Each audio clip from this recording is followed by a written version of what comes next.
Jangan lupa subscribe dan hidupkan lonceng notifikasinya ya, agar tidak ketinggalan video-video terbaru IKPLN TV.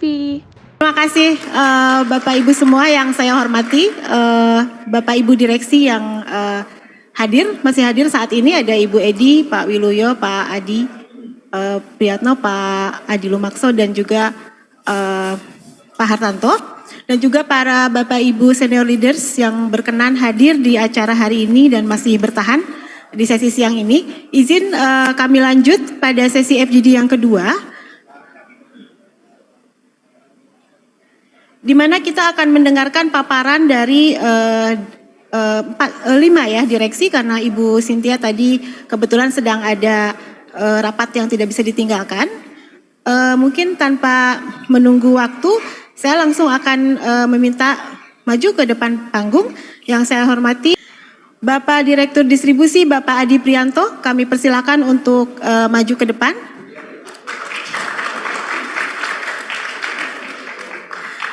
Kemudian Bapak Direktur Manajemen Pembangkitan, Bapak Adi Lumakso, kami persilahkan untuk bisa menuju ke depan panggung. Ibu Direktur Retail dan Niaga, Ibu Edi Sri Mulyanti, kami persilahkan juga untuk berkenan maju ke panggung.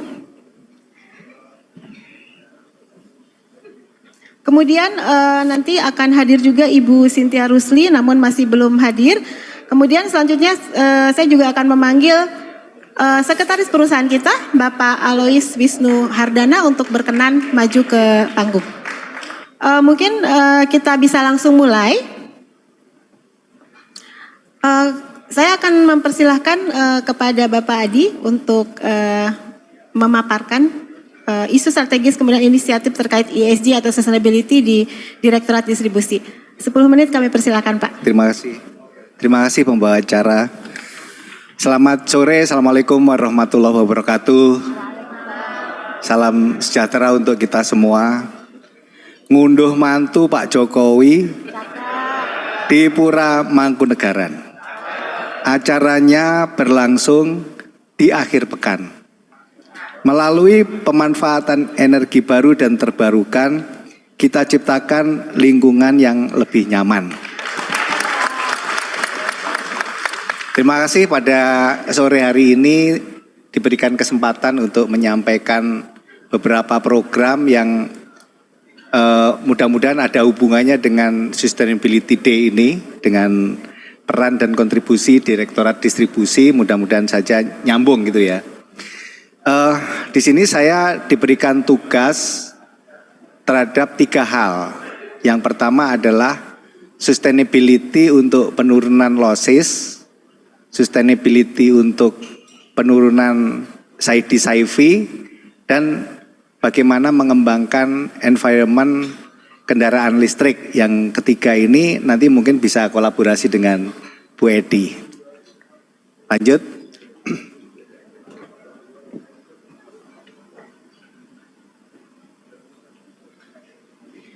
Baik, key performance Direktorat Distribusi itu adalah penurunan losses, di mana kita tahu bahwa kita mempunyai digitalisasi sistem yang saat ini sedang kita kembangkan, yaitu online monitoring losses, kemudian ada AMI, Advanced Matter Infrastructure. Nah, untuk online monitoring losses saat ini sedang kita kembangkan bersama dengan Icon, di mana nanti kita akan memasang meter mulai dari pembangkit, kemudian transmisi dan distribusi, termasuk nanti ada hubungannya sama AMI, di mana end to end mulai dari pembangkit sampai dengan pelanggan itu kita monitor, kita kontrol meternya, kemudian kita hitung ya.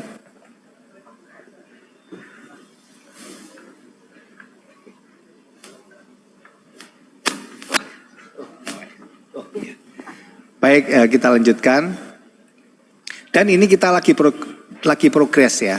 Untuk yang tahun 2022 kemarin Ini kita sudah berhasil menyelesaikan di 2 tempat. Nah, kemudian yang 2023 nanti juga akan kita implementasikan di 2 tempat. Mudah-mudahan nanti lancar. Terus kemudian yang lebih penting nanti adalah implementasi AMI ya. Memang saat ini lagi berat di pengadaannya, tapi alhamdulillah Pak Wiloyo sudah berhasil menentukan pemenangnya gitu, dan nanti kewajiban kami untuk memasang dan kewajiban Pak Hartanto nanti untuk membuat sistemnya ya supaya bisa berfungsi dengan baik, terutama adalah hubungannya dengan Beyond KWH. Selanjutnya adalah SAIDI SAIFI. Nah, kita mempunyai tools juga bagaimana kita secara sustain untuk menurunkan SAIDI SAIFI ini. Salah satunya adalah bagaimana kita mengembangkan outage management dan VCC ya teman-teman GM, tentunya secara periodik kita bisa ngontrol day to day, jam ke jam gitu, untuk bagaimana kita memantau anak buah kita untuk melayani pelanggan ini dengan lebih baik gitu, terutama adalah yang ada hubungannya dengan gangguan. Selanjutnya adalah otomatisasi distribusi. Ini salah satu cara metode juga bagaimana kita mengurangi SAIDI. Selanjutnya adalah pengembangan ekosistem kendaraan listrik. Nah, ini kita tahu bahwa mulai dari presiden ya, dengan peraturan presiden, kemudian para gubernur juga sudah membuat peraturan-peraturan bagaimana penggunaan kendaraan dinas dengan menggunakan kendaraan listrik. Nah, ini tentunya kewajiban kita bagaimana ini bisa menjadi suatu lingkungan atau suatu environment bagaimana kita mengembangkan kendaraan listrik ini untuk lebih cepat lagi bisa digunakan oleh masyarakat. Memang tujuan dari PLN adalah salah satunya adalah untuk memanfaatkan kondisi malam hari di mana kita idle capacity, tetapi kita juga berkewajiban bagaimana mendrive EV charging ini bisa lebih banyak lagi, sehingga masyarakat itu secara otomatis bisa tertarik nanti untuk membeli kendaraan listrik dengan harapan apabila perjalanan jauh dan sebagainya tidak kesulitan.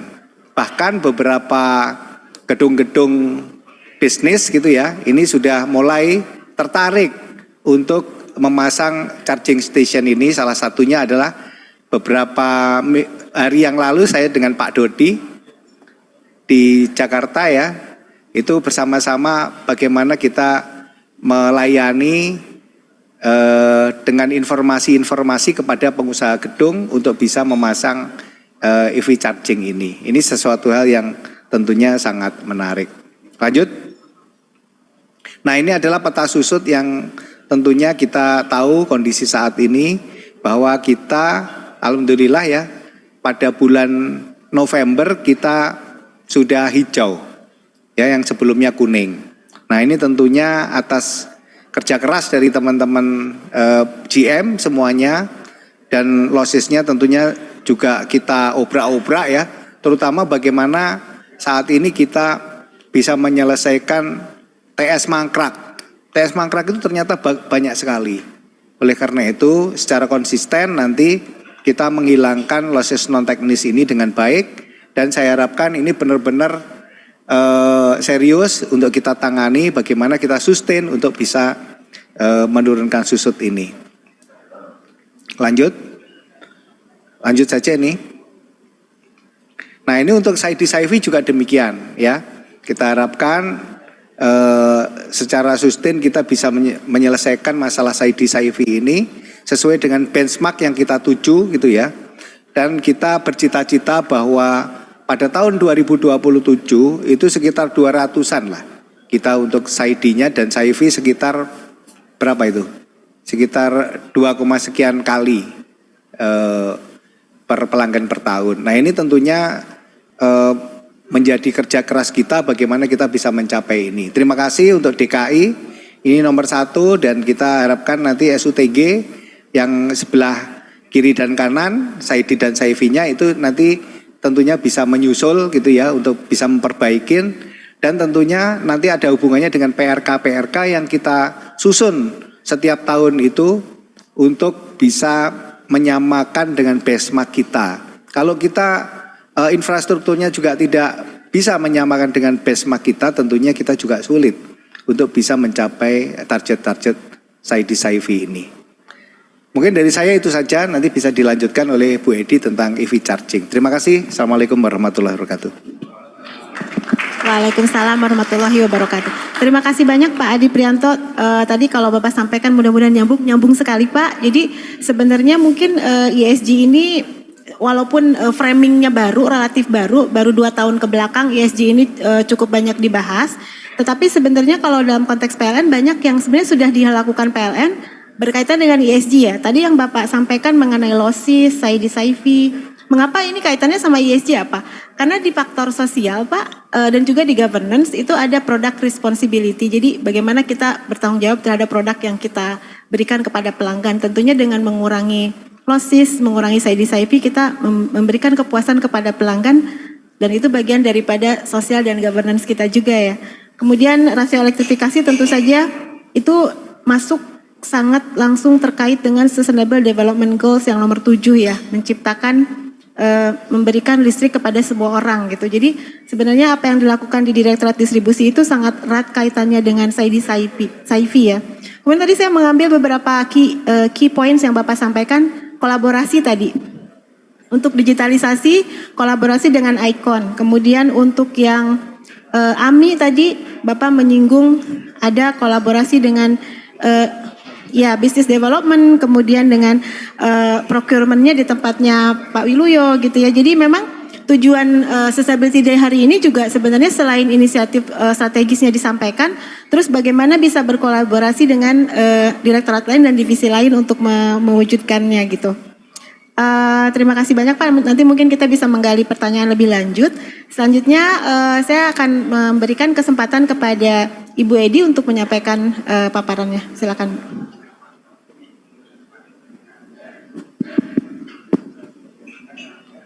Cek. Terima kasih Bu Kamia. Jadi Pak Adi dulu atau saya dulu? Oh iya, mohon maaf Bu, urutannya memang Pak Adi. Tadi saya, Pak Adi dulu. tadi karena kursinya Ibu duluan, mohon maaf. Saya akan mengundang Pak Adi Lumakso untuk menyampaikan paparan.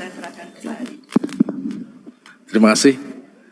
Terima kasih Bu Kamia moderator Pak siang ini. Assalamualaikum warahmatullahi wabarakatuh.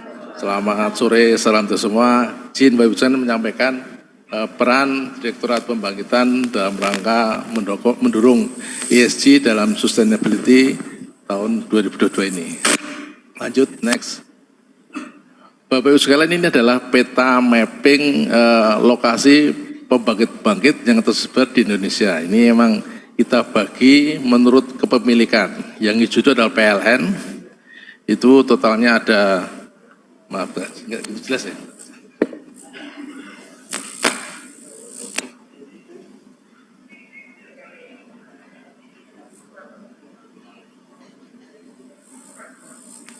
Itu PLN ada kurang lebih 27,36 GW.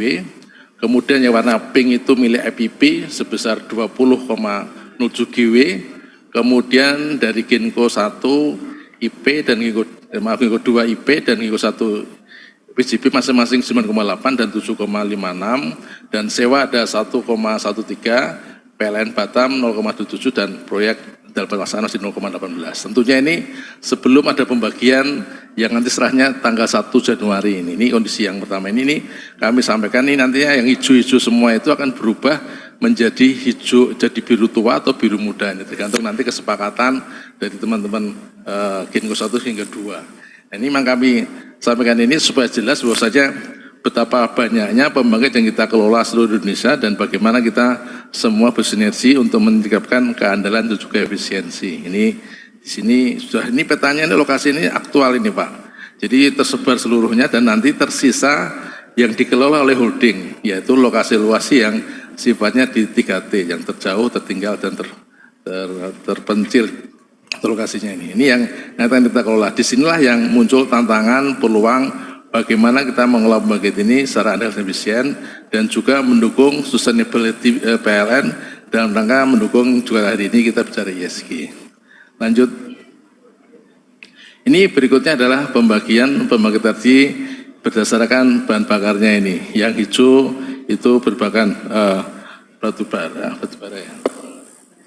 Hijau adalah batu bara, kemudian yang merah ini gas, yang oranye adalah EBT, dan lainnya BBM. Memang ketika nanti Pak, Ibu, semua yang hijau ini kita kembalikan seluruhnya menjadi orange, menjadi berbagai EBT dan juga sebagian ada gas. Ini memang nanti kita perlu kolaborasi bagaimana semua ini menjadi yang kita harapkan mendukung dari program ESG pada siang ini. Kalau lihat ini memang lokasinya semua tersebar, terutama yang biru ini tersebar seluruhnya, itu posisinya ada BBM, itu sangat banyak sekali, terutama di daerah terpencil itu. Memang kelihatannya banyak, tapi kalau volumenya kapasitasnya sedikit, 1,13 GW ini. Inilah yang nanti program kita mendorong pelaksanaan bagaimana yang biru ini menjadi orange, menjadi EBT seluruhnya. Tentunya juga perlu kerjasama koordinasi antara holding dan subholding. Ini tugas kita semua, bagaimana subholding termasuk anak perusahaan nantinya untuk mengelola pembangkit yang biru ini menjadi orange. Yaitu mungkin kalau Pak Wilio programnya ada program distillasi, kalau kami programnya adalah hibridisasi. Artinya pembangkit PLT tersebut akan kita upgrade lagi nih. Kita upgrade bagaimana supaya pembangkit di PLTD ini juga ada pembangkit yang PLTS-nya juga ini. Dan sini juga selain masalah environmental, masalah pembangkit yang berbasis EBT, juga ada misi sosialnya, yaitu kita meningkatkan jam nyalanya nih. Karena memang keluhan jam nyala baru 7 jam atau 12 jam, kita harapkan dari 24 jam. Ini dengan pola, dengan tadi combine tadi, hibridisasi antara PLTD dan PLTS dan juga pembangkit berbasis renewable yang lainnya seperti PLTMH. Jadi kita ada komen di situ supaya muncul bahwasanya nanti seluruhnya jadi orange, dan orange ini juga memberikan pelayanan lebih bagus lagi pada masyarakat. Jadi jam nyala 7 jam, ya 24 jam, itulah nanti yang kita kolaborasikan sama teman-teman subholding dan juga teman anak perusahaan. Ini semuanya sudah terkelola nih, semuanya ini dikelola oleh anak perusahaan semua ini, baik anak perusahaan itu Batam maupun dari Tarakan dan MCT dan lainnya ini. Ini semua sudah terkelola, terus bagaimana ke depan itulah tantangan kita. Kita semua akan diserahkan pada perusahaan untuk mengelola ini, meningkatkan rasio EBT dengan melakukan hibridisasi dari PLTD dengan PLTS dan juga yang lainnya. Nanti di situ akan pembagian tugas semuanya, bagaimana kita kelola, kita kontrol, dan ini semua sudah ada semua. Lanjut. Ini adalah key driver kita untuk mengolah masalah ini di Direktorat Jenderal Pembangkitan. Satu masalah co-firing biomasa, tadi sudah dijelaskan oleh Pak Wilio. Kami ini operasional hanya melaksanakan yang sudah dijelaskan Pak Wilio. Kita memelihara melaksanakan eksekusi, masalah programnya, perencanaannya itu di Direktorat Manajemen Proyek. Kami melaksanakan, meneruskan pelaksanaan yang sudah direncanakan tersebut. Termasuk roadmap-nya juga kita mengusulkan juga, tapi pelaksanaannya ada di Direktorat Manajemen Proyek.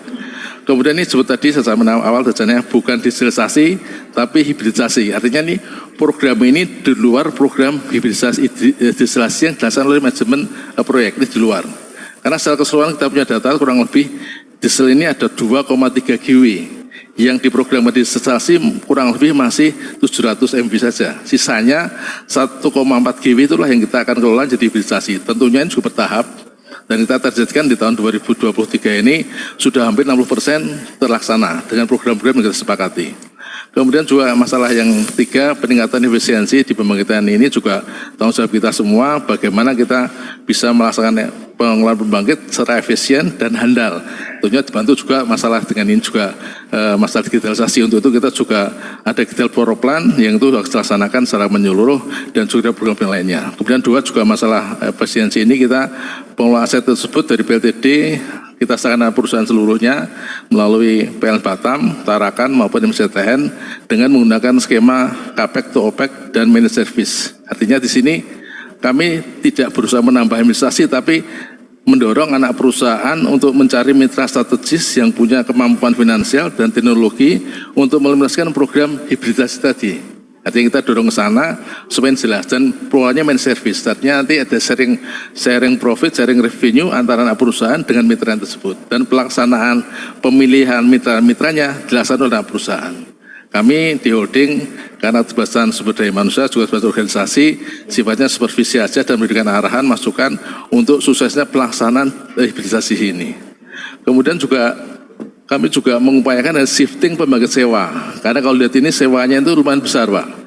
Sewa kita rata-rata 2,3 GW. Tanpa sadari semakin hari semakin bertambah terus. Inilah tugas kita karena kita fungsinya adalah PLN menjaga listrik, bisnisnya listrik, maka pembangkitan tersebut secara bertahap akan kami ambil alih dari sewa tersebut karena perusahaan. Tentunya mengambil alih perusahaan ini juga dengan konsep PLTD plus PLTS atau PLTM yang ada. Kita berupaya mengurangi sewa ini dengan cara memberdayakan anak perusahaan. Harapannya juga selain mendorong masalah ESG, kita juga harapannya anak perusahaan nanti juga akan tumbuh lagi lebih besar sama dengan subholding IP dan BJB. Karena kalau lihat ini Batam terbatas di Batam saja, Tarakan di Kalimantan saja. Kita harapkan sudah ada pembukaan masalah wilayah kerja ini. Wilayah kerja kita buka seluruh Indonesia, baik Batam, Tarakan maupun di MZTN. Kemudian ini juga ada program kami 4 pilar ini value creation mulai dari operation excellence, sama-sama supporting, kemudian juga utilization. Kita punya aset utilization kurang lebih 7 GW yang hidden capacity. Itulah tugas kita bagaimana supaya aset-aset yang kondisinya nggak bermanfaat tersebut karena masalah di-rating atau masalah rusak dapat kita berdayakan lagi untuk mendukung operasi kita di daerah terluar. Dengan konsep tadi sampaikan masalah hibridisasi dan juga program yang lainnya. Kemudian kita juga masalah national demand yang program Bu Edi kita dukung dengan memudahkan anak perusahaan dan juga subholding.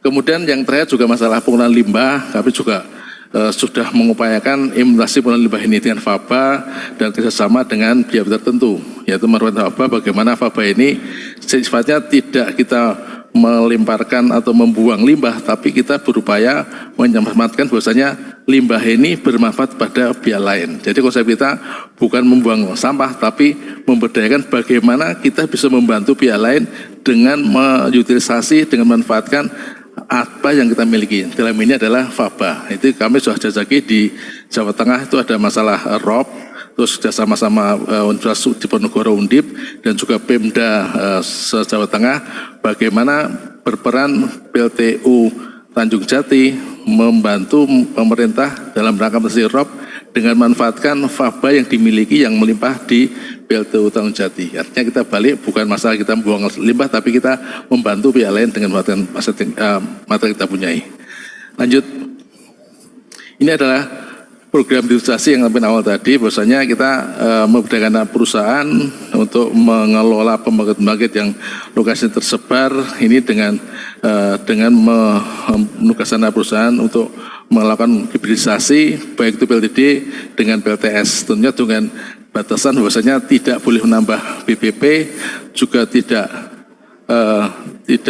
menambah subsidi dan memberikan pelayanan lebih bagus lagi, asetnya juga lebih dapat ditingkatkan. Untuk itulah kita harapkan program ini dapat berjalan.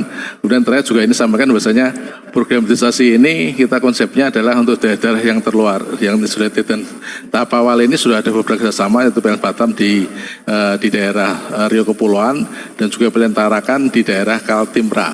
Kaltimra ini kita upayakan bagaimana kita PLTD di sana itu dapat dioperasikan dengan teman-teman anak perusahaan ini dan konsep hibridisasi dan juga polanya ada main service dan capex to opex. Demikian Bapak Ibu sekalian yang sampaikan kontribusi dari Direktorat Pembangkitan untuk mendorong pelaksanaan sustainability ini, dan izin terakhir kami sampaikan pantun Pak, pantun baca dulu nih. Pergi ke Danau Toba untuk melihat pemandangan. Cakep. Sambil menikmati kopi Arabica. Cakep. Mari kita sukseskan program Zero Emission demi masa depan bumi kita tercinta. Cakep. Terima kasih. Wassalamualaikum warahmatullahi wabarakatuh. Waalaikumsalam warahmatullahi wabarakatuh. Terima kasih banyak Pak. Saya senang sekali melihat inisiatif-inisiatif dari Direktorat Manajemen Pembangkitan, karena tadi saya sempat diskusi dengan Pak Dirut mengenai apa yang dipaparkan oleh Pak Roberto. Ada di sisi kanan ESG, di sisi kiri finansial. Tadi ya Pak Adi ya. Jadi ESG ini ada yang menyebabkan cost, tetapi ada juga yang sebenarnya akan mengurangi cost kita ya. Nah yang Bapak sampaikan tadi, program-programnya itu justru akan, tadi terakhir di slide terakhir disampaikan tidak boleh meningkatkan BPP, Tapi di sisi lain juga berkontribusi terhadap ESG seperti program hibridisasi di pulau-pulau terpencil akan menurunkan BPP ya Pak, berarti harapannya. Kemudian juga tadi Pak Adi juga sempat menyampaikan yang electric vehicle ya. Electric vehicle ini sebenarnya memang kita butuh untuk kampanyekan ya tadi di Pak Adi Prianto. Jadi ada sebenarnya inisiatif-inisiatif ESG yang ternyata menguntungkan untuk kita tanpa kita harus mengeluarkan kos tambahan. Nah itu mungkin yang tadi arahan dari Pak Dirut yang menjadi low hanging fruit yang harus kita dahulukan dan menjadi KPI kita ke depan gitu ya. Terima kasih banyak Pak Adi Lumakso. Selanjutnya saya persilakan kepada Ibu Edi untuk menyampaikan paparan dari Direktorat Retail dan Niaga. Kami persilakan Bu. Baik, terima kasih Bu Kamia. Mungkin kita langsung kepada produk layanan pelanggan karena saya di Direktorat Retail dan Niaga. Tentunya tadi salah satu ESG ini bagaimana kita memberikan kepuasan kepada pelanggan kita ya. Jadi nanti di sini saya akan memaparkan beberapa hal terkait dengan produk-produk layanan yang berbasis kepada sebenarnya keinginan dari pelanggan-pelanggan kita yang ada shifting lah ya. Jadi ada shifting harapan atau requirement yang diharapkan oleh pelanggan kita. Lanjut. Next. Kayaknya harus bahasa Inggris ini. Lanjut aja. Oke, ini yang pertama mengenai RUPTL. Jadi ini gambarnya Pak Edwin, ini saya copy Pak Edwin. Jadi ini terkait dengan pertumbuhan penyediaan listrik di sisi hulu. Jadi di RUPTL kita sudah disampaikan bahwa RUPTL 2021 sampai 2030 ini adalah RUPTL yang greenest ya. Jadi 20,9 GW itu sudah disampaikan di RUPTL atau 51,6% itu adalah EBT. Nah ini dari sisi hulu. Nah bagaimana sekarang kita di hulunya sudah menuju kepada renewable energy. Bagaimana di sisi hilir? Ya, jadi di sisi hilir adalah tugas kami di Direktorat Retail dan Niaga. Bagaimana di sisi hilir kita juga mendorong pelanggan-pelanggan kita untuk juga menggunakan produk atau menggunakan renewable energy kita gitu. Lanjut. Ya, ini di sisi hilir. Jadi kita sudah ada beberapa produk layanan yang berbasis penurunan emisi karbon. Nanti ini tentunya akan berkembang sesuai dengan harapan dari pelanggan-pelanggan kita ke depan seperti apa. Yang pertama adalah Renewable Energy Certificate. Nah ini yang sudah kita launch sejak tahun 2020. Kemudian ada Green Energy Services. Ini yang kita sudah mulai, ini sudah mulai jalan, artinya sudah ada beberapa MOU dengan kita. Salah satunya adalah Amazon pada saat di Bali kemarin, kita sudah tanda tangan PKS di antara Pak Dirut dengan presiden direkturnya di sini di Indonesia. Kemudian ada captive akuisisi, jadi atau akuisisi captive power. Jadi sebenarnya yang sudah dilakukan oleh teman-teman di unit pada saat mengakuisisi captive, khususnya yang tadinya berbasis fosil. Jadi ada pelanggan-pelanggan kita yang tadinya menggunakan diesel untuk beralih ke PLN. Ini artinya dari fosil ke grid gitu ya. Jadi kalau grid itu tentunya lebih green lah dibandingkan dengan kalau murni pakai fosil gitu ya. Ini sebenarnya sudah hal-hal yang sudah dilakukan oleh teman-teman unit. Kemudian yang berikutnya adalah ekosistem EV. Nah ini juga yang tadi sudah disampaikan oleh Pak Adi, di estafet ke saya gitu Pak Adi. Kemudian lagi electrifying agriculture. Ini adalah salah satu produk kita di mana setelah kita lihat agriculture ini adalah salah satu salah satu produk yang ternyata ini pada saat COVID kemarin, jadi agriculture ini adalah salah satu industri yang dia sustain, artinya dia bertahan tidak terpengaruh oleh adanya COVID. Jadi kita lihat makanya kita di sini electrifying agriculture ini kita dorong bagaimana agriculture yang tadinya misalnya seperti penggilingan padi. Penggilingan padi itu awalnya menggunakan diesel, gimana supaya beralih ke PLN. Kemudian pompa-pompa untuk pertanian. Pompa-pompa pertanian yang tadinya pakai diesel juga bagaimana ini supaya beralih ke PLN. Ini sudah dilakukan oleh teman-teman juga di unit. Nah tentunya ini akan kita dorong terus karena ternyata permintaan dari Kementerian Pertanian itu cukup signifikan gitu ya untuk terus kita garap. Ini kemarin saya juga berkunjung ke teman di Pusardis ya, teman-teman Pusardis sudah membuat traktor berbasis elektrik gitu ya. Nah ini akan terus kita dorong gitu ya Kementerian Pertanian bagaimana semua peralatan-peralatan pertanian itu menggunakan listrik. Kemudian yang sedang kita garap sekarang ini adalah electrifying marine. Jadi bagaimana kapal-kapal bersandar yang tadinya kapal-kapal yang tadinya mereka menggunakan diesel untuk kapalnya mereka ini bisa menggunakan listrik. Jadi mereka pada saat bersandar bisa dicas di dermaga-dermaga, kemudian pada saat beroperasi tentunya menggunakan baterai. Nah ini kita juga sudah MOU dengan Pelindo.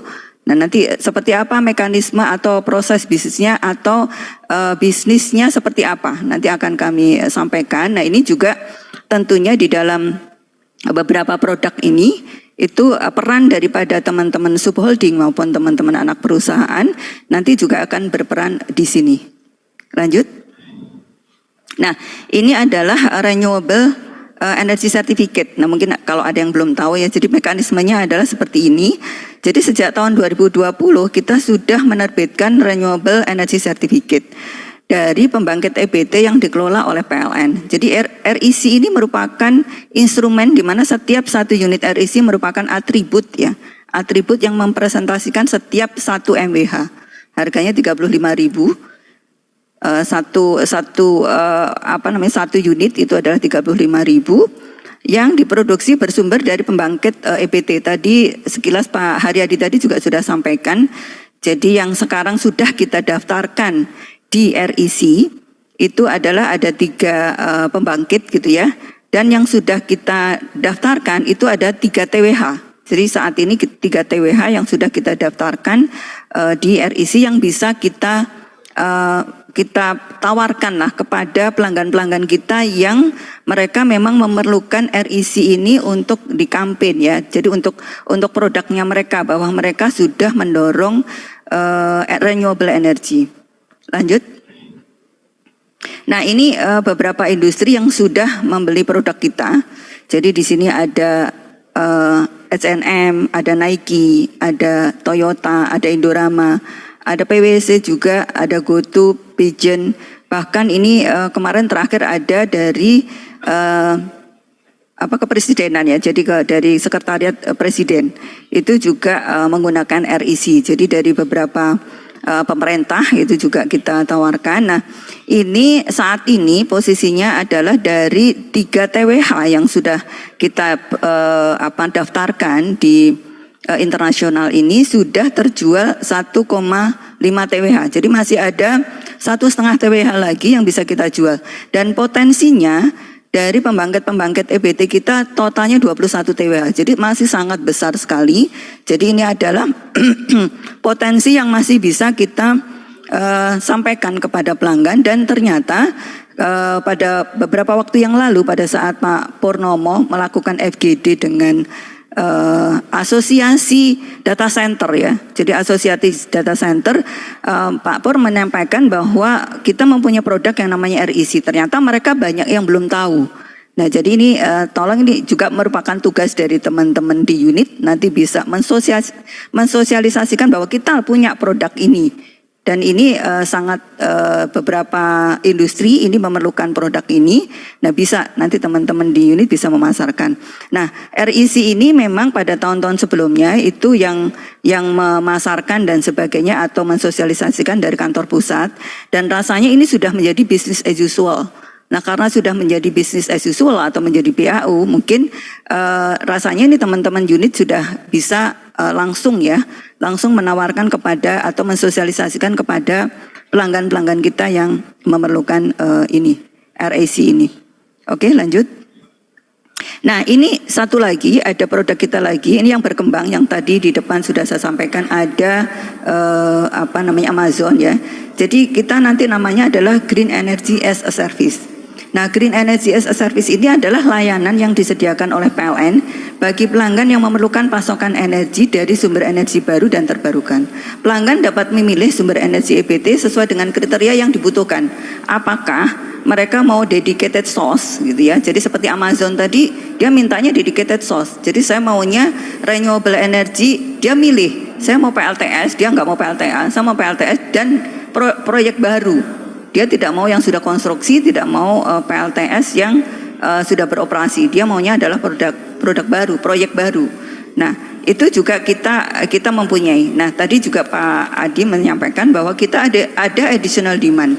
Jadi additional demand kita totalnya ada yang saat ini yang sudah kita filter itu ada 54 pelanggan dengan total MV total MVA itu 8.000 MVA, dan di beberapa tempat khususnya di Sulbaksol, sistem Sulbaksol dan di Kalimantan interkoneksi itu masih memerlukan tambahan EBT. Jadi memerlukan tambahan pembangkit dan kebijakan kita kemarin sudah didiskusikan bersama ya, bahwa ini nanti dari tempatnya Pak Warsono kemarin sudah menyampaikan untuk yang short ya, untuk yang short term, untuk pemenuhan dari 2023 sampai mungkin 2026, 2027 itu mungkin akan bisa disampaikan pembangkit-pembangkitnya mungkin tidak berbasis EBT ya, mungkin nanti tempatnya Pak Adi tadi sudah dijelaskan juga.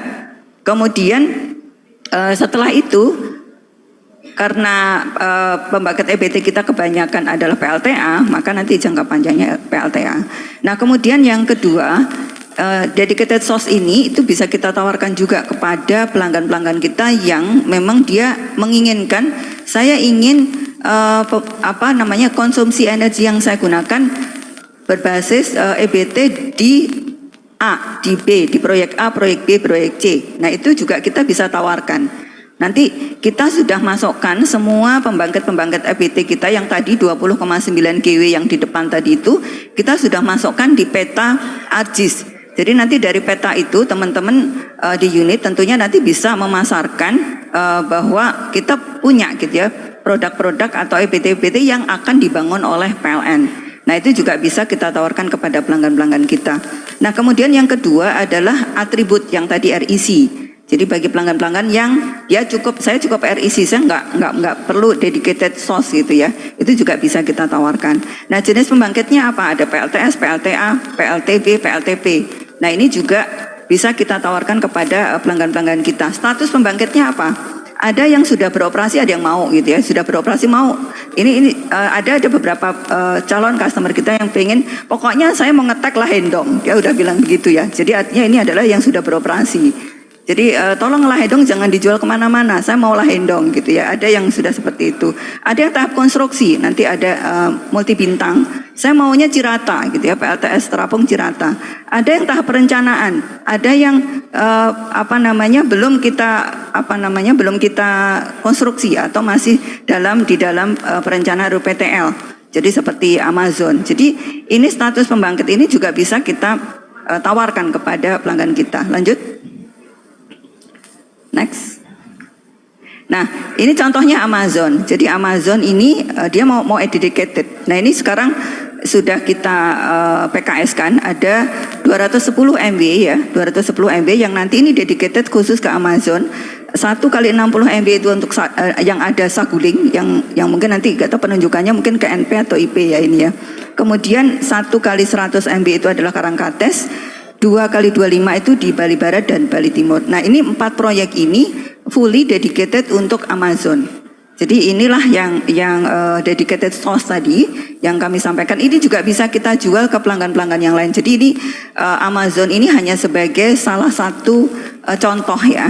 Salah satu contoh yang sekarang sudah kita buatkan PKS-nya. Dan ini akan kita tindak lanjuti dengan mekanisme atau proses-proses setelahnya.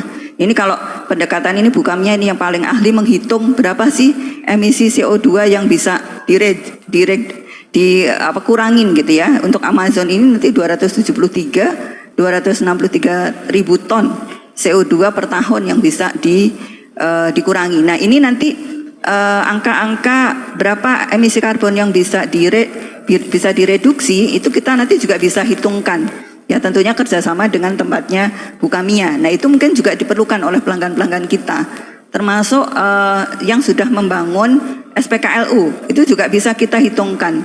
Berapa sih dengan dia membangun SPKLU yang private gitu ya, berapa emisi karbon yang sudah bisa dia turunkan. Lanjut. Nah ini yang tadi saya sampaikan, ini adalah multi bintang. Nah ini multi bintang ini ke Cirata, dia maunya saya mau Cirata gitu ya, yang sudah konstruksi. Dan ini dedicated ya, jadi dedicated nanti multi bintang ini adalah kita dari Cirata yang masih konstruksi. Nah ini ada 2 contoh ini yang kita sudah tindak lanjuti dengan PKS. Tentunya ini nanti bisa kita teruskan kepada pelanggan-pelanggan kita yang lainnya. Oke lanjut. Nah ini adalah data center yang sudah bermohon, sudah kita kumpulkan data-datanya. Yang ini khusus yang meminta dedicated untuk renewable. Baik dia itu, ini kok masih grid ya, ini masih pakai. Yang grid itu maksudnya REC ya. Jadi yang grid ini maksudnya REC. Jadi yang ada kolom grid itu dia minta REC itu ada 2756 MWH atau 2,7 MW 2,7 GW, dan yang dedicated ini ada 798 GW. Jadi ini hanya khusus untuk data center saja. Jadi animonya untuk data center itu juga mereka menginginkan supply yang dia dapat itu adalah berasal dari renewable energy. Nah ini adalah permintaan atau requirement dari pelanggan-pelanggan kita, yang mana kita dari sisi pelayanan pelanggan juga harus siap dengan produk-produk seperti ini. Nah ini yang terus akan kita kembangkan, tentunya pelayanan-pelayanan kita mengikuti dengan yang ada di keinginan dari pelanggan kita. Lanjut. Nah ini ada 6 corporate offering PLN yang sudah kita kerjakan saat ini. Ada fitur di PLN Mobile, ada Charge In, kemudian ada stimulus percepatan KPLBB, kita ada diskon untuk tambah daya untuk EV, kemudian ada home charging services, ini yang sudah dikerjakan oleh teman-teman Haliora Power. Ada EV Marketplace, ini terima kasih ini untuk home charging, ini sekarang sudah 600 ya Bu Sinung ya, terima kasih sudah ada 600 home charging.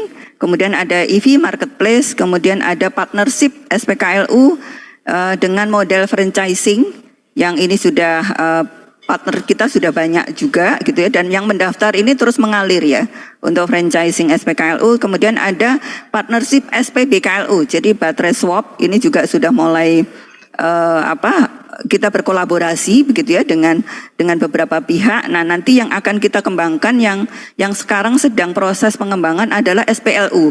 Jadi SPLU itu yang sekarang sudah tersebar di teman-teman unit itu nanti akan kita tingkatkan kapasitasnya. Bagaimana supaya SPLU itu bisa ngecas dengan model fast charging untuk sepeda motor. Nah ini juga kita kerjasama dengan ION ya, kita kerjasama dengan ION bagaimana model-model sepeda motor yang fast charging tidak perlu baterai swap, jadi dia bisa dicas dengan cepat. Nah itu nanti akan menggunakan SPLU yang sedang kita kembangkan. Nah ini teman-teman Pushalis juga sudah mengembangkan ini, nanti kita tinggal implementasinya saja untuk yang SPLU yang teman-teman di unit sudah sudah dipasang. Oke lanjut. Nah ini adalah pengembangan EVDS ya, yang ini akan terus berkembang tentunya disesuaikan dengan kebutuhan di lapangan. Oke lanjut. Ini yang tadi kami sampaikan, ada electrifying agriculture sebagai solusi dekarbonisasi di sektor pertanian. Ini ada buah naga gitu ya, ada pompa-pompa air gitu ya. Kemudian ada electric traktor, ada smart farming dan sebagainya. Oke lanjut. Nah ini adalah yang mengenai electrifying marine. Ini yang model bisnis yang kemarin kami tawarkan kepada Pelindo. Nah ini nanti teman-teman anak perusahaan atau teman-teman subholding ya dari Icon tentunya.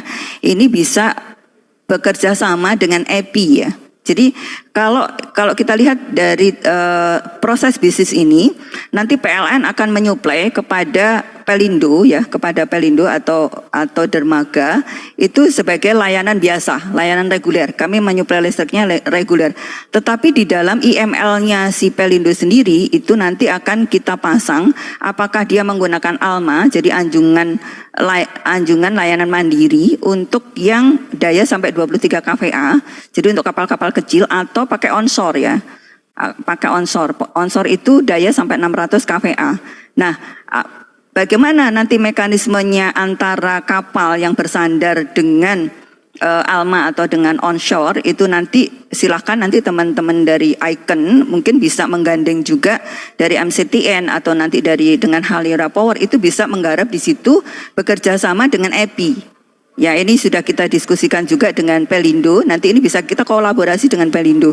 Nah, ini tentunya manfaatnya sangat banyak, ya baik itu buat PLN, baik itu untuk buat kapal yang selama ini menggunakan diesel, tentunya lebih mahal daripada kalau dia ngecas menggunakan listrik PLN.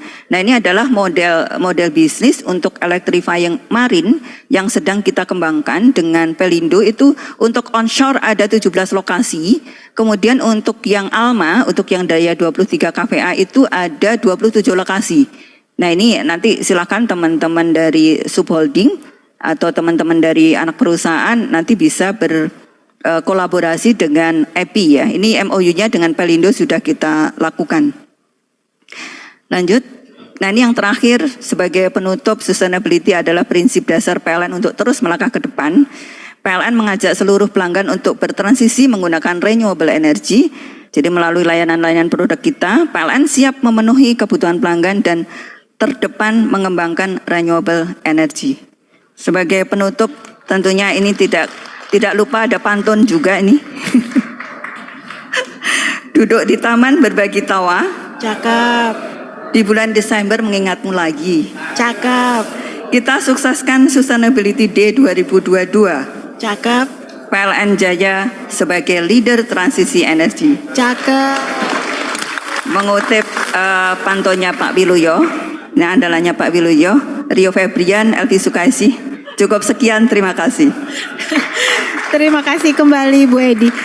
Sebelum merespon apa tadi Bu Edi karena sangat insightful ya, saya sangat excited tadi mendengarnya. Tapi sebelumnya saya ingin mengundang Ibu Cynthia Rusli untuk bergabung ke panggung.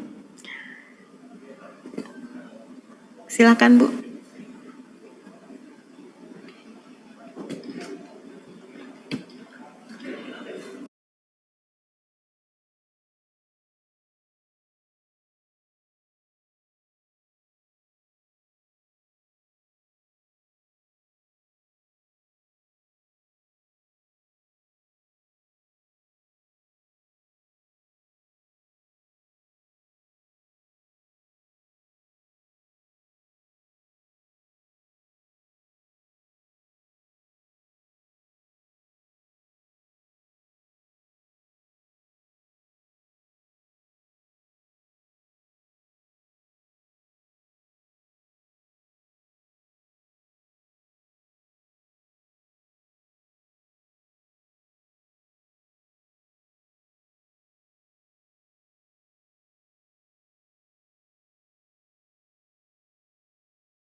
Baik, nanti setelah paparan Ibu Edi akan disampaikan paparan oleh Ibu Cynthia. Namun sebelumnya saya tadi kalau mendengar paparan Bu Edi itu inovasinya banyak sekali ya.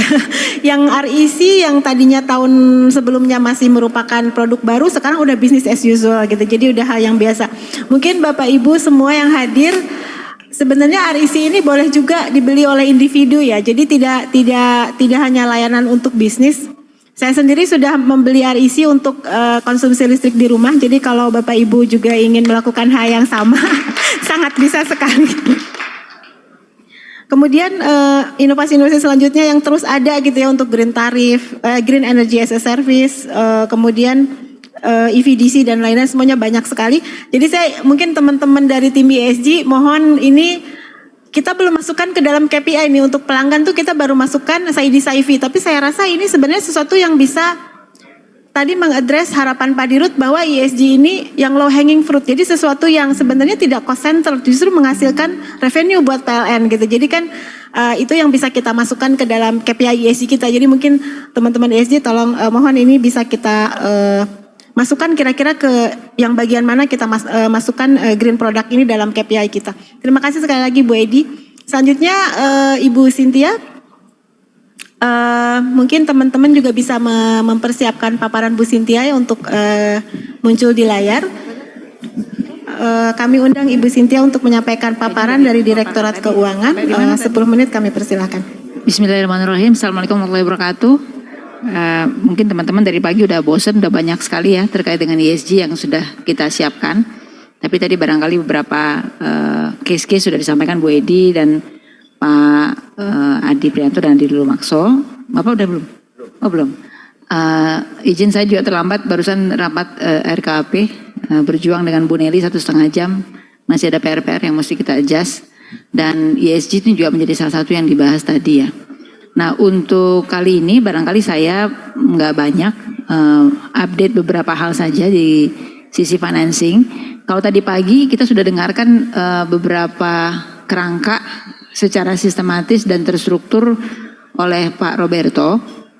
Kemudian itu perspektif korporasi secara umum ya, mengapa kita perlu ESG.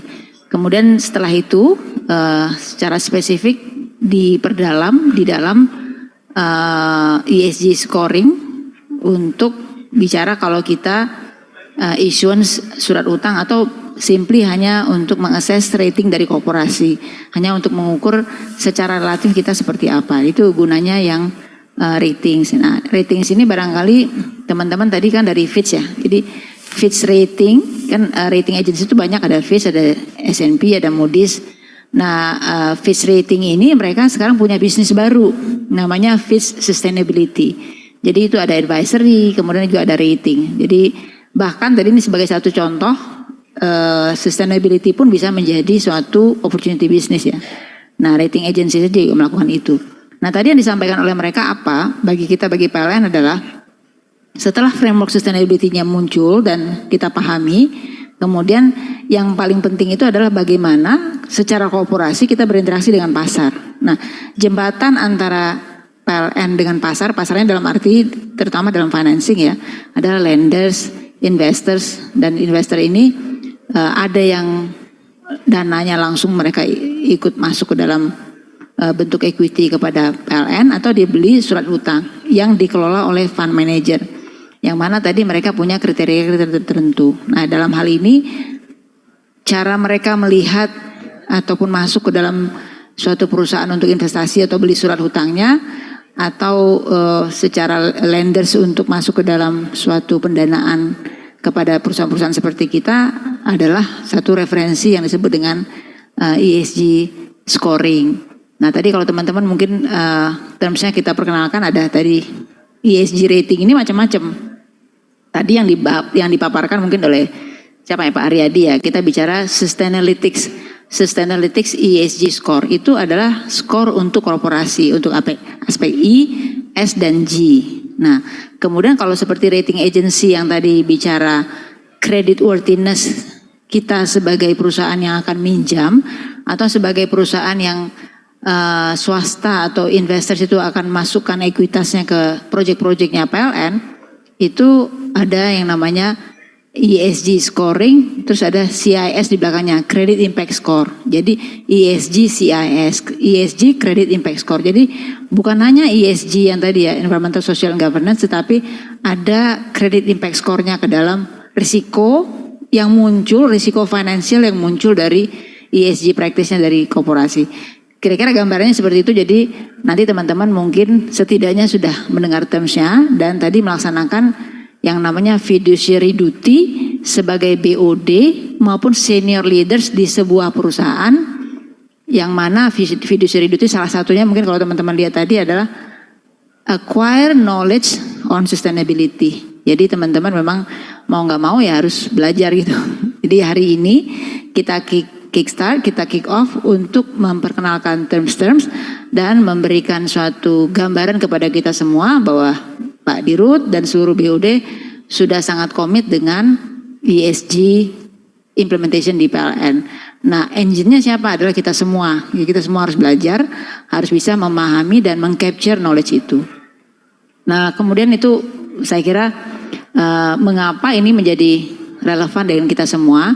Kalau dari sisi keuangan saya kira saya paling concern karena ini sudah langsung mengena kepada PLN. Sejak 2 tahun terakhir, dan secara spesifik setahun terakhir ini investors kalau ketemu update ya secara periodik dengan kita, selalu yang ditanya ini.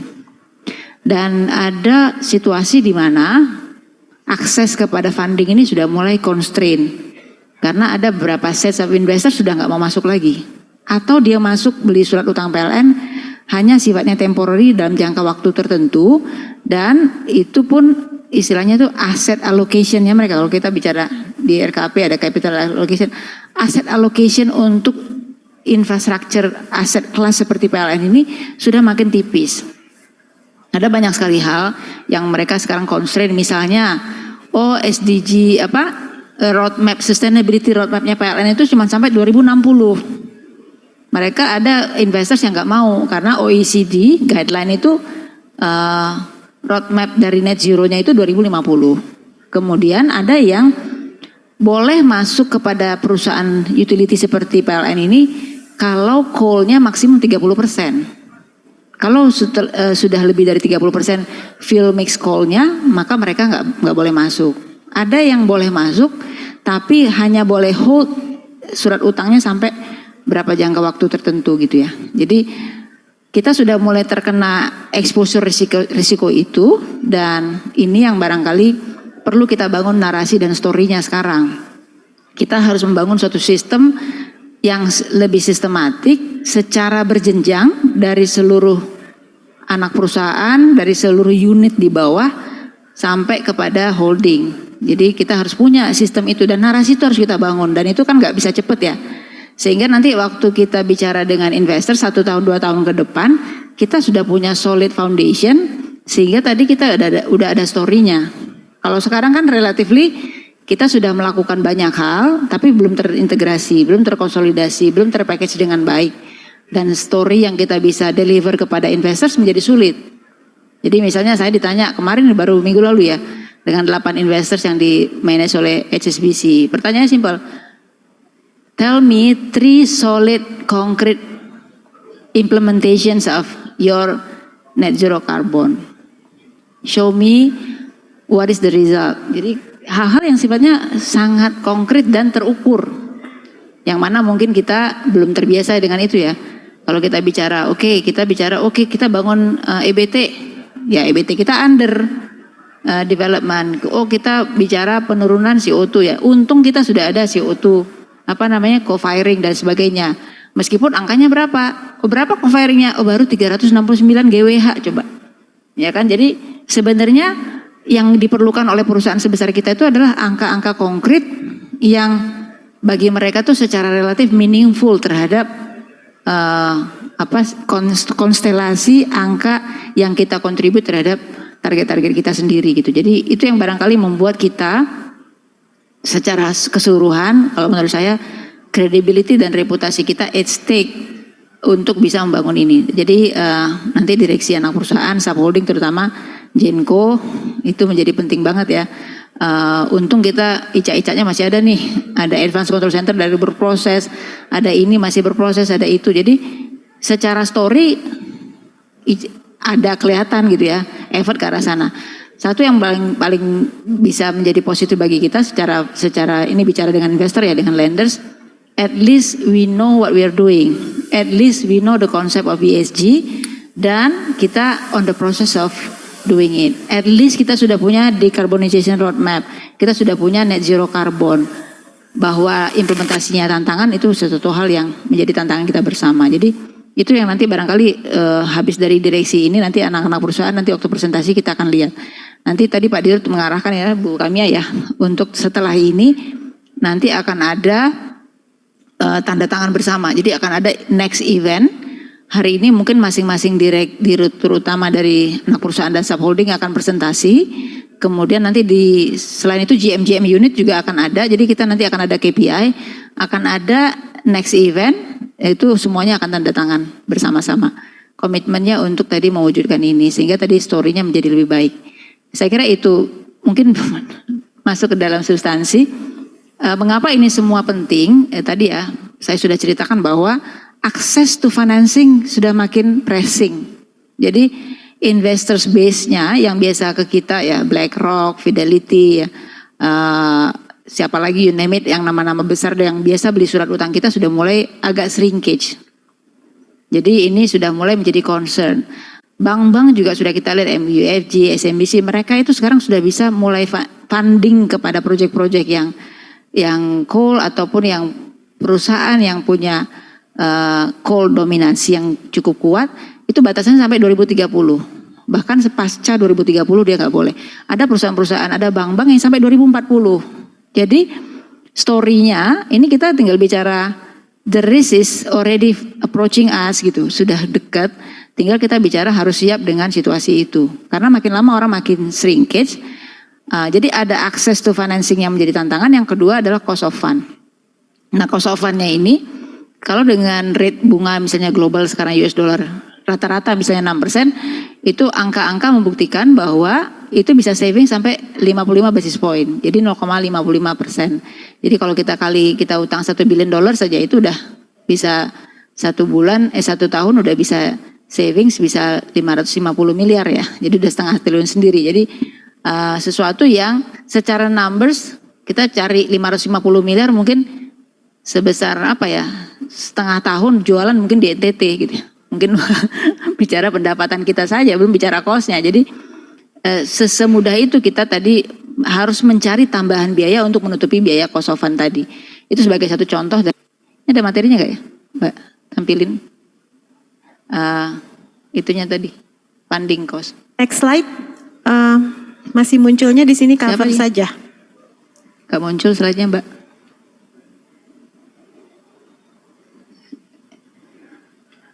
Ya, itu kira-kira tadi pengantarnya. Jadi secara umum mungkin kita lihat kembali ke sini.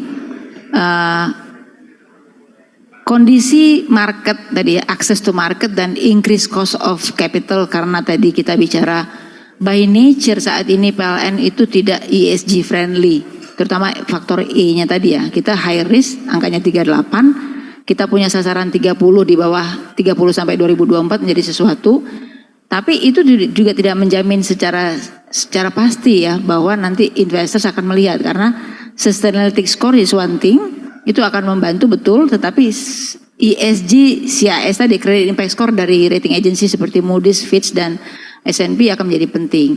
Nah kita lihat di sini nomor 1 bahwa tadi tabel banyak ya bahannya, mungkin bisa di share ke teman-teman. Tadi Pak Aredi juga presentasi atau siapapun kita presentasi di direksi, mungkin teman-teman lihat angkanya itu butuhnya berapa? 724 miliar US dollar. 724 miliar dolar itu berapa? Dikali 10.000 aja udah, kasih kali 15.000 aja ada berapa tuh? 1.000 triliun ya? 1.000 triliun rupiah. 1.000 triliun rupiah aja, saya nggak tahu membayangkannya itu seperti apa. Jadi dan ini rebutan dengan yang lain-lain ya. Dengan tadi produk-produk macam-macam tadi teman-teman sudah lihat, ada SLL, ada SLB, ada sustainability link loan, ada sustainability link bonds, ada transition bonds, ada green bonds, ada sustainable financing, segala macam. Jadi modelnya aja banyak sekali gitu. Jadi dan set of investornya bervariasi gitu. Nah dari situ tadi kita sudah lihat ya, tadi dengan rata-rata 6% ya bisa hemat 55 basis point. Kemudian tadi instrumennya macam-macam. Nah untuk bisa men-tap ya, mengcapture instrumen-instrumen ini yang ada di pasar, karena investorsnya sedemikian spesifik ya, PLN harus punya 2 hal. 1, frameworknya dulu di PLN sendiri, kerangkanya, dan kerangka itu mendukung suatu rencana bisnisnya kita yang tadi kalau bicara roadmap kita ya barangkali ya untuk ESG atau dekarbonisasi. Yang kedua, kita harus punya underlying dari terhadap proyek-proyek ataupun tadi program. Nah itulah yang harus kita bangun sekarang. Jadi traditionally yang kita lakukan sekarang, proyek-proyek yang kita cari, ada PLTA ada PLTP ini, PLTP itu udah mulai habis. Udah kemakan ini, udah kemakan reknya Bu Edi, udah kemakan ini. Jadi untuk kita create underlying untuk bisa dapatkan akses ke financing ini tadi yang nomor 3 tadi ya, ada namanya sustainability link loan, ada sustainability link bond, ada green loan, ada green bond, ada social bond, macam-macam ini, ada transition bonds lagi yang baru. Nah ini harus ada underlying. Underlyingnya apa? Satu, solid projects. Dan solid projectnya itu kalau kita bicara bond seperti ini, itu diverifikasi dulu oleh third party. Ada second party opinion yang memverifikasi dan memvalidasi. Jadi dia akan lihat kerangka kita, akan lihat data-data kita semuanya. Nah ini sesuatu ekstra untuk membangun suatu solid project sebagai underlying. Atau yang kedua adalah tadi solid program. Nah program apa ini kita belum ada nih. Program yang kita bangun ini kita belum naik. Tadi hari ini kalau teman-teman punya suatu action inisiatif-inisiatif di korporasi masing-masing, misalnya Bu Sinung aja. Kalau Bu Sinung punya program untuk green building atau apalah ya, atau beyond KWH, itu bisa kita jadikan sebagai underlying untuk financing. Tapi itu program. Nah, terus kita kan janji nih, itu misalnya green building akan saving CO2 sekian-sekian. Kan nanti diukur tahun 2030. Begitu 2030 nggak kejadian, misalnya kita ada 1000 bangunan, 1000 gedung di Jakarta, kita mau berikan suatu jasa untuk green building misalnya, CO2-nya misalnya 1 juta ton. Kalau itu nggak terjadi, tadi yang bunganya 6% bisa kena penalti jadi 6,5%. Nah itu kita sekarang belum berani kan. Terus kalau misalnya ternyata 1 juta ton itu kita bisa savings CO2 emissionnya 900.000, maka itu akan ada penurunan dari biaya tadi. Jadi instead of dapat 6%, kita bisa dapat misalnya 5,5%. Jadi ada reward and punishment.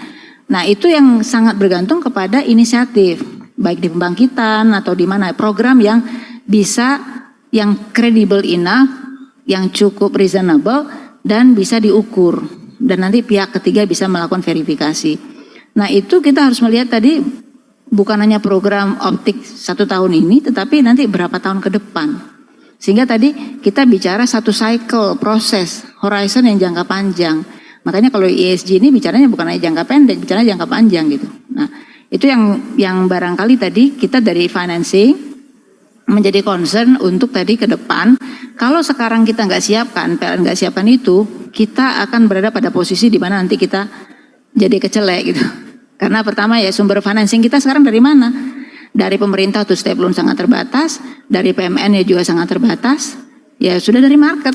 Dari marketnya ini harus ada underlying. Kalau kita bicara bond, bahkan green aja juga perlu underlying. Jadi 2 yang kita siapkan, satu adalah framework, yang kedua framework yang kredibel dengan plan yang business plan yang kredibel, yang kedua adalah underlying, baik itu project maupun program.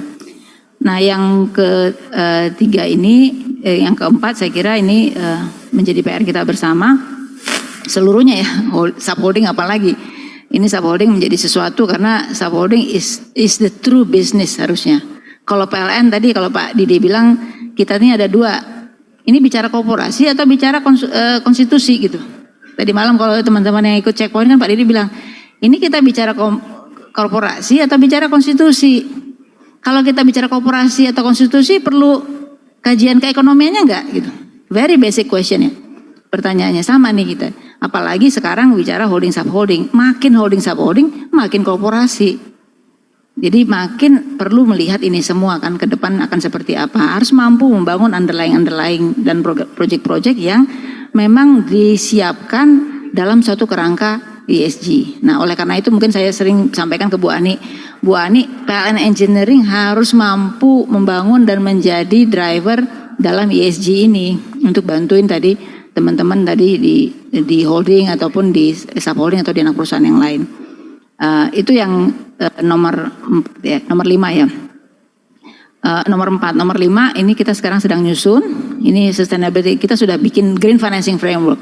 Tahun 2021 kita sudah issue dan kita sudah issue green loan yang di back oleh MIGA. Ada 8 commercial banks, international commercial banks yang di back oleh garantinya MIGA, dan kita sudah dapat itu bunganya semi komersial dan relatif murah. 500 juta duitnya udah habis, sudah kepake tahun ini Desember ini. Nanti kita nomor 6 minggu ketiga nih insya Allah kita akan tanda tangan. Yang kemarin di sana G20 kita makasih mandat letter ke 8 bank, itu akan kita tanda tangan minggu ketiga ini 750 juta US dollar. Ini green loan, jadi ini pertama juga kita structure green loan.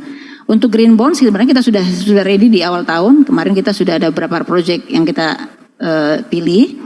dan sudah dapat second party opinion, cuma karena marketnya mahal sekali kita tunda, jadi kita masuk ke green loan. Nah green loan ini relatif murah, tapi cuman jangka waktu cuma 5 tahun. Jadi sekarang pun cari pinjaman jangka panjang susah banget teman-teman. Susahnya setengah mati, paling 5 tahun ya. Ya ada tapi mahal banget, 10 tahun paling ya, tapi mahal banget. Ini aja bunganya juga relatif ya, 750 juta. Nah kalau kita bicara yang paling murah tuh sekarang pinjaman-pinjaman kita ya JICA, ADB, World Bank itu masih bisa dapat 90 basis point, 50 basis point kalau ADB. Jangka waktunya 5 tahun grace period, 15 tahun, jadi 20 tahun door to door. Kalau ini ya cuma 5 tahun gitu, 7 tahun. Tapi nggak apa-apa, kita kondisi saat ini karena kita bisa refinancing. Utang kalau bond sekarang udah off market. Kita udah ke global bonds, udah berat, domestic bonds juga udah berat karena udah nggak masuk akal angkanya. Dan makin menyulitkan kondisi keuangan kita. Nah, itu poin yang ke-6, yang ke-7, ya alhamdulillah kita sudah masukkan ESG stream di dalam cash war room. Ini dalam tanda petik secara platform kita sudah siapkan, ICA-ICA-nya kita punya. Kita mengawal tadi poin-poin dari Sustainalytics. Jadi metodologi Sustainalytics sudah kita copy dan sudah kita masukkan ke dalam logic dalam cash war room untuk yang ESG stream. Dan dashboardnya sudah ada, namun ini hanya baru bicara inisiatif dan piloting ya, hanya beberapa UIKL ya yang kita masukkan ya, yang ada di dalamnya UIK SBS ya, UIK SBS yang kita masukkan dalam sini, dan kita measure CO2-nya. Kita punya target greenhouse gas intensity emissionnya yang ada targetnya setiap tahunnya dan kita monitor. Nah itu pun sebagian besar kita hitung dengan manual. Jadi measuring equipment-nya kita belum punya, IoT-nya kita belum punya, tapi kita sudah kami sudah mampu ngitung skop 1, skop 2, skop 3. Tapi ini secara nasional kita punya enggak? Kita punya emisi 290 juta ton setahun. Kita yakin enggak bahwa itu sebenarnya the true emission that we are giving to the air ya, kepada lingkungan kita? Belum tentu gitu ya. Itu kan baru asersi dengan beberapa hitungan-hitungan. Jadi yang tadi kita bilang, yang kita sebut dengan ESG, accountability kita untuk membangun suatu mekanisme, suatu kerangka, termasuk sampai kepada instrumen, alat ukur, dan bagaimana kita melakukan check and balance, verifikasinya yang akan muncul di dalam sustainability report kita, itu masih belum duduk gitu ya. Jadi banyak banget PR-nya. Jadi itu yang barangkali kita perlu buat. Jadi alhamdulillah kita sudah ada di keuangan, kita dorong ini karena apa? Karena kita di keuangan perlu punya visibility where we are heading and bagaimana kita mengukurnya, platformnya seperti apa, itu salah satunya. Jadi ini nanti menjadi bagian yang harusnya tercascade down kepada Genco ya, kepada Genco 1, Genco 2, Nusantara Power dan Indonesia Power. Dan ini nanti harus berapa sih sebenarnya investasi yang diperlukan? Kita bangun CEMS berapa? Oh CEMS di Sumatera, di situ enggak. Jadi seluruh pembangkit kita seperti apa gitu. Jadi bayangkan kita tuh belum punya suatu rencana kerja yang terintegrasi terkait dengan hal itu. Kita tadi bicaranya baru compliance. Nah ini belum beyond compliance gitu. Seperti apa sih, berapa investasi nggak tahu gitu. Jadi bicaranya di komite investasi 1, oh dari sini 1, ini UKL, ini Bu kalau ini compliance, kalau enggak nanti kami melanggar, ini bicara pidana dari LHK gitu. Oh kalau di Sumatera bisa pidana tapi di Kalimantan enggak pidana, di Sulawesi enggak pidana gitu. Jadi GM di Sulawesi enggak ngusulin CEMS, tapi yang di Sumatera rajin ngusulin CEMS. Karena Sumatera melihat ini pidana potensinya kalau kita enggak comply. Tapi GM yang lain enggak merasa itu pidana gitu. Padahal sama-sama PLN gitu. Jadi itu contoh kita bagaimana kita melihat tadi fiduciary duty terhadap ESG ini dapat menjadi ESG litigation tadi poinnya ya. Yang tadi kita bicara bagaimana kita compliance bisa berdampak kepada risiko legal korporasi maupun risiko legal personal sebenarnya officer-officernya PLN. Jadi ini yang barangkali menjadi concern bagi kita. Jadi ini sangat relevan sekali kalau dari sisi keuangan sih relevan banget ya. Karena tadi inisiatif teman-teman mau nambah apa, mau nambah FGD, mau nambah apa sekian ratus miliar itu ke CAPEX. Masuk lagi ke keuangan. Terus nyiapin duitnya mesti masuk lagi ke cost of fund, nanti hitung lagi subsidi dan kompensasi dan sebagainya. Sehingga tadi kita punya every interest untuk melihat bagaimana kata kunci pentingnya itu adalah financial sustainability yang semuanya didrive dari proses bagaimana kita memahami ESG ini ke depan. Karena tadi kita melihat nggak bisa melihat ini sebagai sesuatu yang bukan merupakan ancaman buat kita. Itu barangkali dari sisi capacity building, dari keuangan pun akan tadi ya membantu sustainability report disclosure dari ESG. Ke depan tadi kalau teman-teman lihat, sekarang sedang berproses financial reporting dari sebuah korporasi itu lama-lama akan menjadi satu dengan sustainability report. Namanya comprehensive financial statement. Jadi bukan hanya financial statement aja, ada comprehensive financial statement. Akan ada disclosure ESG di dalam financial terbitkan sustainability report sendiri, dan sustainability reportnya itu terbitkan sustainability report sendiri, dan sustainability reportnya itu harus align juga dengan story holdingnya seperti apa. Itu barangkali dari sisi disclosure, capacity building saya sudah mintakan ke Bu Maya. Setiap lender, setiap investors baik komersial maupun non komersial kita minta untuk mengencourage knowledge sharing dan capacity building terkait dengan ESG. Nah saya di DKU saya sudah minta setiap EVP 2 orang champion ESG. Jadi saya minta minimum 2 orang. Jadi kita ada capacity building itu pokoknya mereka dipinteri dulu, dipastikan mereka terekspos dengan itu. Kalau dulu kalau teman-teman ingat kalau kita dapat loan dari ADB, World Bank dan sebagainya kan selalu ada safeguard lah, ada training FIDIC lah, ada training procurement lah dan sebagainya ya. Kalau sekarang kan lama-lama udah nggak ada. Jadi sekarang ini kami dari keuangan saya sudah minta pokoknya untuk disiapkan. Tapi setidaknya dari direktur keuangan kami sudah menunjuk ESG champion di masing-masing direktorat. Pak Iskandar sudah harus memulai membangun ESG tagging budget. Jadi ESG budget tagging gitu ya. Jadi Pak Edwin juga nanti setiap anak perusahaan, Pak Ruli dan juga tadi mungkin tempatnya Pak Pak Ari dan dari Nusantara Power siapa satu lagi? Pak Iwan mana? Oh Pak Epi. Satu lagi direkturnya siapa ya? Indonesia Power? Ini oh Pak Ruli Nusantara Power, Epi Sono, ini 3 4 nih. Pak Iwan. Pak Iwan Agung nggak ada ya? Ya pokoknya nanti Hadir Bu, ada. ya saya kira Pak nanti kita bangun aja nanti dengan Pak Didi dari Pusdiklat kita bangun juga nanti capacity buildingnya seperti apa. Untuk yang secara spesifik di GPST kita udah dorong untuk yang woman ya empowerment itu kan masuk dalam ESG juga. Jadi saya advisory board di GPST dan saya sudah bisa secure beberapa funding. Kemarin kita kirim 15 orang ke Vienna untuk tadi equity ya bahasanya bukan equality lagi, udah equity. Jadi lebih daripada gender equality ya, tapi udah bicaranya equity.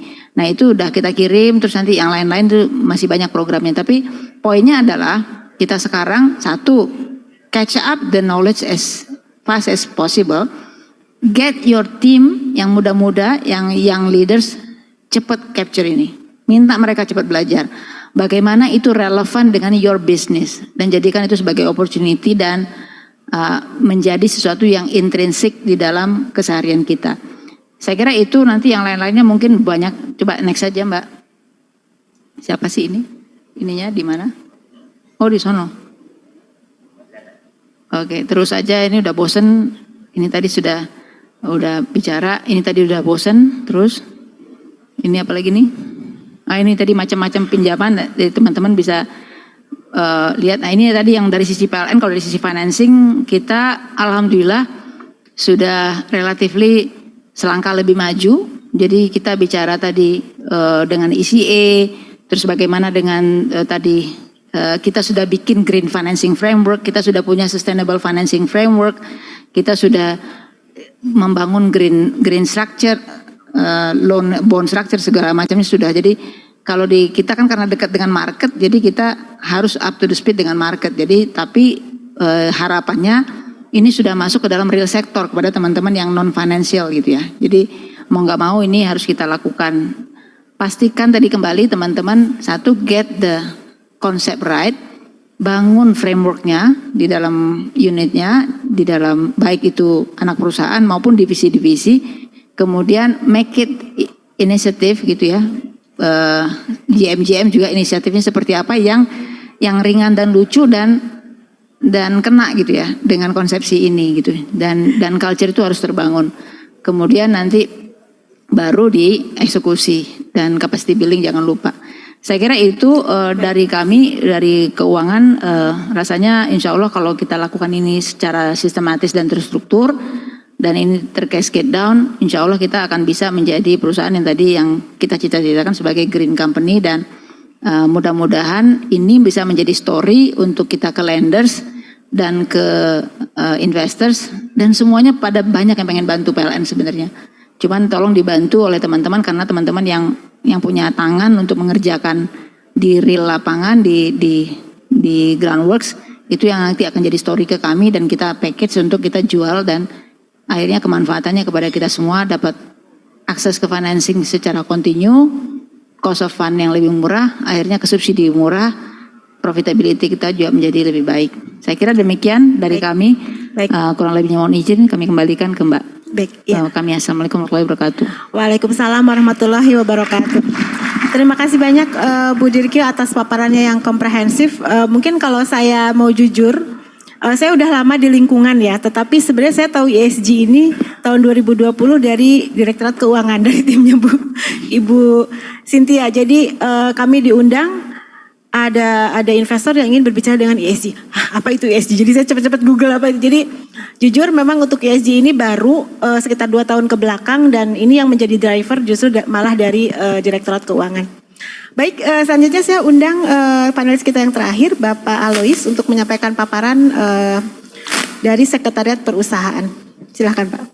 Baik, selamat sore, Assalamualaikum warahmatullahi wabarakatuh. Bapak Ibu sekalian, slide saya 12 akan saya squeeze menjadi masing-masing slide kira-kira 30 detik. Jadi nanti akan sekitar 5-6 menit gitu. Jadi di Sekper itu ada 2 fungsi yang dalam konteks ESG itu akan menjadi salah satu pilar. Yang pertama berkaitan dengan pelaporan, next slide, yang berkaitan dengan implementasi program Sustainability Report sekarang sudah berjalan, dan kemudian yang berkaitan dengan komunikasi dan TCSL. Kalau tadi kita lihat dalam presentasi tadi pagi, skornya adalah 38,2. Dari satu sisi saja, di sisi pelaporan kalau kita bisa tingkatkan kualitasnya, kita bisa turunkan ESG risk ratingnya ini kira-kira menjadi 5 poin. Artinya kalau kita bisa cari-cari skor dari tempat lain, barangkali in the next years kita bisa capai medium risk rating yang di bawah 30 itu, karena dari sisi pelaporan saja sudah mengontribusi 5 poin gitu. Kemudian yang kedua berkaitan dengan komunikasi dan TCSL.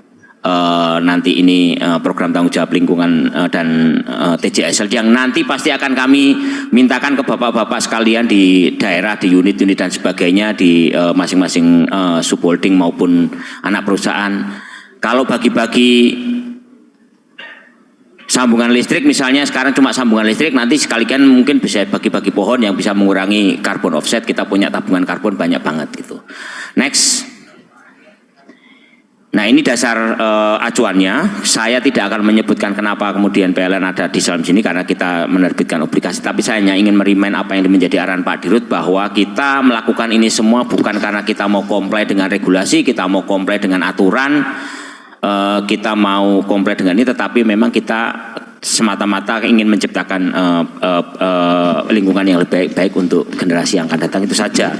Nah, regulasi ini karena kita menerbitkan obligasi, kemudian itu kita tercatat sebagai emiten dan wajib menyusun suatu laporan berkelanjutan. Next. Nah, kemudian ini manfaatnya, kalau ada 13 manfaat ini, tapi secara simple kita bisa bagi 2 menjadi internal dan eksternal. Tadi yang sudah dipaparkan oleh Bapak Ibu direksi, itu secara internal manajemen dari atas sampai bawah, dan kemudian ke seluruh pegawai. Kemudian yang di sisi eksternal itu tadi kalau kita lihat paparannya Pak Roberto tadi, selain ada stakeholders dan kemudian juga investor, tadi Bu Sintia sudah memaparkan secara jelas bagaimana sekarang itu menjadi prasyarat. Dan kalau kita lihat bagaimana ESG ini diintroduksi, ini perjuangan PLN ini saya kira ini pertama kali diintroduksi oleh Bu Sintia mungkin 3-4 bulan yang lalu dalam satu rapat koordinasi direksi, dan hari ini kita sudah mencapai pada tahap ini. Ini kira-kira kayak perjuangannya Maroko di Piala Dunia gitulah kira-kira. Underdog di kemarin peringkat sekian gitu, tapi kemudian tiba-tiba melejit masuk ke semifinal. Nah ini kita tahun depan mudah-mudahan kita bisa menjadi medium risk rating lah kira-kira gitu. Mungkin berat kalau untuk menjadi nomor 1, tapi kita berjuang ke sana. Nah tadi sudah disebarkan oleh Bu Sintia soal bagaimana investor baik di dalam negeri maupun luar negeri sudah mensyaratkan itu, dan kemudian next saja ini kemudian bentuk dan isi sustainability report ini juga ada 9. Ini adalah turunan dari POJK yang tadi diatur oleh POJK, ini adalah surat edaran. Next saja. Nah, GRI ini adalah salah satu standar saja yang kita gunakan, tetapi ini sudah berlaku luas. Ini kita jadikan sebagai suatu standar dalam kita melakukan pengukuran di sisi ESG supaya punya bahasa yang sama gitu, punya bahasa yang sama secara organisasi maupun terhadap pemangku kepentingan gitu. Maksudnya punya bahasa yang sama itu apa? Jadi tadi seperti yang tadi dicontohkan oleh Bu Sintia, kalau di unit ini menjadi satu standar, ya di unit yang lain harus menjadi satu standar gitu. Nah, next berikutnya, ini adalah sustainability report yang kita pakai sekarang. Sekarang NCSR ini sudah berubah menjadi NCCR, National Center for Sustainability Reporting, sekarang menjadi National Center for Corporate Reporting. Perubahan nama ini juga sebenarnya mencerminkan bahwa ya dulu hanya sustainability itu mungkin part of, tidak menjadi mandatory, tapi sekarang sudah menjadi bagian dari corporate reporting. Kalau laporan tadi seperti yang disampaikan sebelumnya, kalau dulu laporan keuangan itu mensyaratkan 3 bulan setelah tutup tahun, dan kemudian 1 bulan kemudian kita bisa nyusulkan sustainability reportnya. Nextnya barangkali mungkin harus jadi satu antara sustainability report dan financial reportnya dalam satu tarikan napas, di mana ya kita submit financial report dan kemudian sekaligus pada saat yang sama submit sustainability reportnya. Next. Nah, kita beruntung bahwa 3,5 tahun yang lalu ketika kita meluncurkan program transformasi, kita juga tidak berpikir, tidak ada pembahasan soal ini, bahwa tetapi pilar-pilar ini ternyata sangat membantu kita ketika kita sekarang menerjemahkan dan bicara soal ESG, gitu ya. Nah, di sini ada 4 pendukung strategik untuk mewujudkan itu. Yang pertama adalah organisasi dan sumber daya manusianya, kemudian pengembangan teknologinya, kemudian finansialnya, dan kemudian dari sisi national development. Nextnya ini akan kita bicara soal bagaimana kita juga melakukan suatu perubahan. Next. Nah, ini adalah komite yang dibentuk per Mei sebelum kita melakukan holding subholding, gitu ya. Di situ ada satu komite sustainability, pengarahnya adalah pembinanya Pak Dirut, kemudian ketuanya Dirut MSDM, dan koordinatornya adalah Sekper. Nah, dengan perubahan holding subholding, ini ujung tombak agenda keberlanjutan itu ada di Sekper dan divisi TIK. Ya, di sisi pelaporan. Nah, kalau jadi ujung tombak berdua gini, saya nggak tahu ujungnya siapa, tombaknya siapa gitu. Nah, tetapi 2 divisi ini akan juga sekaligus menjadi penjahit substansi dan pengelola laporan tadi seperti yang saya sampaikan, bahwa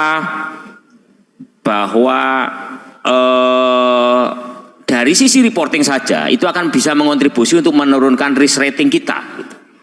Nah, sekarang sedang dilakukan suatu penyesuaian tata kelola berkelanjutan ini dengan perubahan radir, dengan menyesuaikan struktur organisasi yang baru, termasuk bagaimana relasinya dengan subholding dan anak perusahaan.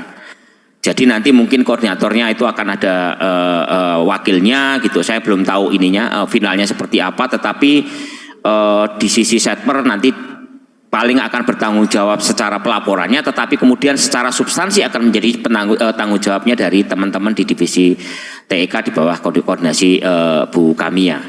Karena selama ini pelaporan itu betul-betul hanya dikuplek oleh Setper gitu. Nah ini yang nanti kemudian kita akan berkolaborasi sama. Next. Ini beberapa ikhtisar berlanjutan, saya kira semuanya indikatornya positif, nggak ada yang perlu dibicarakan. Nah, salah satu poin yang paling penting mungkin adalah di sisi co-firing biomasa. Karena apa? Ini akan menggerakkan banyak manfaat nanti kalau misalnya kita menggerakkan TJSL, kita bisa menurunkan dari sisi penggunaan karbon, penggunaan batu baranya, dan kemudian itu menjadi seperti yang dikatakan Pak Dirut, gerakan energi kerakyatan, sehingga nanti CSR atau TJSL itu punya efek yang lebih masif dan massal. Next, kalau kita lihat hari ini kolaborasi per SK Desember penyusunan per 2 Desember itu SK-nya ini nggak terlalu penting, tetapi menunjukkan bahwa kita sudah punya suatu keputusan direki yang terbarui setelah holding subholding yang dikeluarkan di tanggal 2 Desember. Next. Nah ini yang berkaitan dengan TJSL. Next. Untuk program TJL berkaitan dengan sustainability di 2023, ini yang nanti kita akan mintakan ke teman-teman unit, ke teman-teman semuanya, kalau Anda punya program, mari kita tanam pohon sebanyak-banyaknya, karena itu kemudian bisa menjadi offset karbon, meskipun tidak bisa ditradingkan, tetapi akan mengurangi produksi karbon yang kita lakukan di power plant. Kemudian juga EV saya kira sudah tadi dipaparkan oleh Bu Edi dengan banyak. Kemudian yang co-firing tadi sudah disampaikan bahwa sudah terjadi perubahan di direktorat dari tempatnya Pak Wiloyo menjadi tempatnya Pak Adi Lumakso, dan kemudian ini pasti akan menjadi pendorong untuk energi kerakyatan yang lebih luas. Ini untuk program di 2023. Sehingga TJSL kalau nanti ada program yang berkaitan dengan penghijauan, ya nanti pasti mostly adalah bagaimana kita melakukan penghijauan untuk kayu-kayu energi atau pohon-pohon energi. Next. Nah ini pilarnya berdasarkan tanggung jawab dari aturan di BUMN, ada prioritas itu di pendidikan, lingkungan, dan UMKM. Kemudian kalau dari pilar SDG-nya seperti yang terlihat. Nah poin penting dari sini adalah bahwa satu program yang kita rancang hari ini itu memberi manfaat pada 136 penerima. Nah kalau kita bisa dobelkan penerima manfaatnya dengan program-program entah co-firing tak apapun, poin risk rating kita mungkin akan juga menurun signifikan. Next. Ini saya kira sudah bisa dilihat, tidak ada yang signifikan. Next. Nah, sudah selesai, saya akhiri dengan pantun. Cakep. Ya, belum. Mas Kaisang sudah bukan bujangan. Cakep. Mbak Erina sudah menjadi ibu idaman. Cakep. Kita senang ESG didiskusikan. Cakep. Menuju PLN yang maju dan menjadi kebanggaan. Cakep. Terima kasih banyak Pak Sekper atas paparannya mengenai sustainability report atau disclosure ESG dan juga mengenai program TJSL. Simak terus video-video dari kami ya. Jangan lupa untuk like, subscribe, dan tekan tanda lonceng untuk terus mendapatkan informasi-informasi terbaru yang disajikan IKA PLN TV. Sampai jumpa di video kami yang selanjutnya.